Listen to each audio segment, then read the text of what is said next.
السلام عليكم ورحمة الله وبركاته.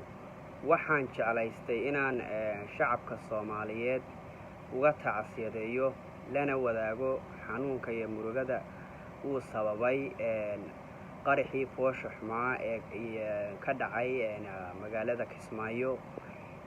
waa arrin aad iyo aad looga xumaado in inaga oo Soomaali ah aynu sidaa isu layno. midda kale aan rabaan aad u ka tacsiyaday waxa weeyaan hodan naaleeye waxay ahayd gabadh jecel Soomaalinimada iyo inay aragto dadkeeda oo walaalo ah oo jecel oo gacmaha haysta.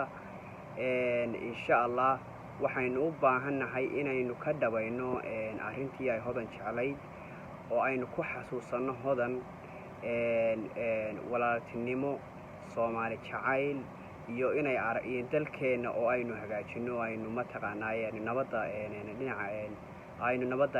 dhinaceena ka qabano.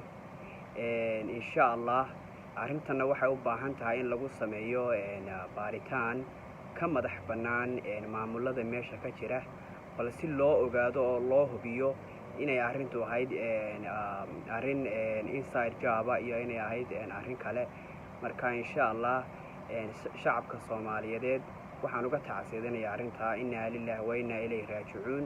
kulli waynu wada dhimanaynaa. marka insha Allah bal hal dadaalo arrinta bal hoos loo fiiriyo. assalaamu calaykum.